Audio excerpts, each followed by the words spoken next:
O agro, setor que movimenta a economia brasileira, gerando renda, emprego e oportunidades para toda a população. Hora H do Agro, com Kellen Severo.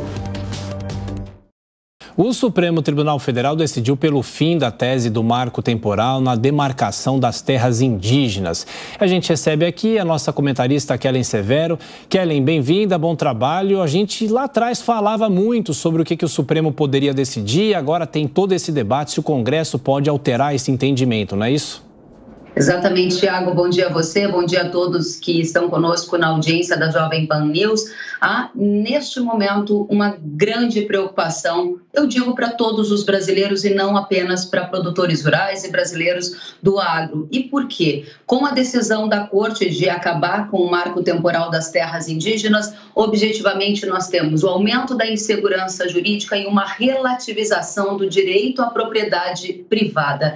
Isso atinge mais diretamente as pessoas envolvidas no agro por conta da localização de suas terras, de onde elas têm a posse. O que muda na prática a partir de hoje, de acordo com a interpretação de juristas com os quais eu conversei? Primeiro ponto, para as ações judiciais que estão em processo de revisão e a partir da tese agora do marco temporal que foi encerrada pelo STF, isso deve favorecer os indígenas. O segundo aspecto, favorece novas demarcações de terras indígenas no país. Só para vocês terem uma ideia, um dado de estudo da CNA, Confederação da Agricultura e Pecuária, aponta que hoje o território brasileiro possui cerca de 14% dedicado a indígenas. Com o fim do marco temporal e a consequente possibilidade de aumentar as demarcações indígenas, esse percentual pode saltar para 28% do território nacional. Ou seja, muitas das áreas em que há a agricultura consolidada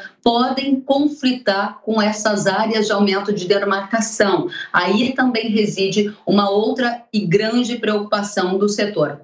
Tiago, Lívia e todos que nos acompanham, eu recebi centenas de mensagens de agricultores de todo o Brasil muito receosos e vejam como isso se espalha pelo país. Eu recebi mensagens de Rondônia, de Mato Grosso do Sul, região de Carapó, de Brasnorte, região de Mato Grosso, Rio Grande do Sul, todo o norte do estado, Santa Catarina, região de Cunhaporã e Saudades, Maranhão e muito mais. Para a gente ir direto ao ponto, Tiago, mais um elemento importante.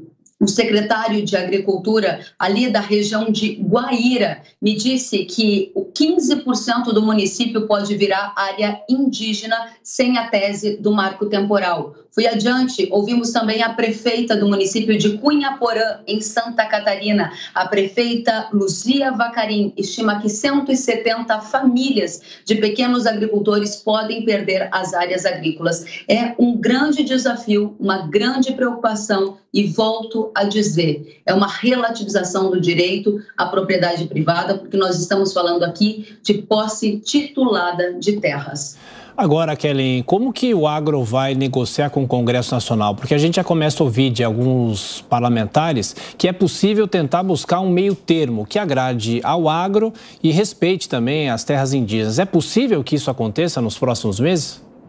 Há uma esperança, Tiago. A esperança está no Congresso e que o Senado sirva de contrapeso a essa decisão da Corte do STF. Por quê? Nós temos na próxima semana uma expectativa de que esse tema volte à discussão lá no Senado. Vale lembrar à nossa audiência que o marco temporal das terras indígenas já foi aprovado na Câmara. Mas vale lembrar também à nossa audiência que, apesar de todos os esforços dos senadores e que a gente entende que deve ir na direção de criar uma lei que constitui o marco temporal das terras indígenas no Brasil, ainda assim esse texto precisará ser sancionado pelo presidente da República. E fica aí uma grande questão. Será que vira uma lei do marco temporal para resgatar, então, a segurança jurídica no nosso país? O segundo ponto que você menciona em relação ao meio termo entre a questão indígena e o agro, prioritariamente reside em indenização. E indenização prévia. E isto não está claro se vai acontecer. O que objetivamente a gente precisa no Brasil é de segurança jurídica e de respeito à propriedade privada, sem revisão de teses como a do marco temporal, que já estavam consagradas e vigorando há décadas no nosso país. Esperamos, de verdade,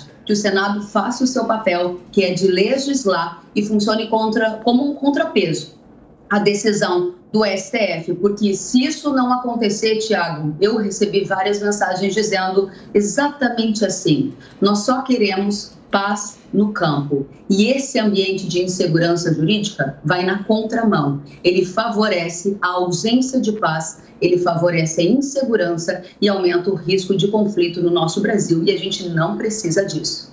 Bom, essa discussão vai continuar. Kellen Severo, você volta na programação da Jovem Pan, sempre com as suas análises. Bom trabalho e bom fim de semana.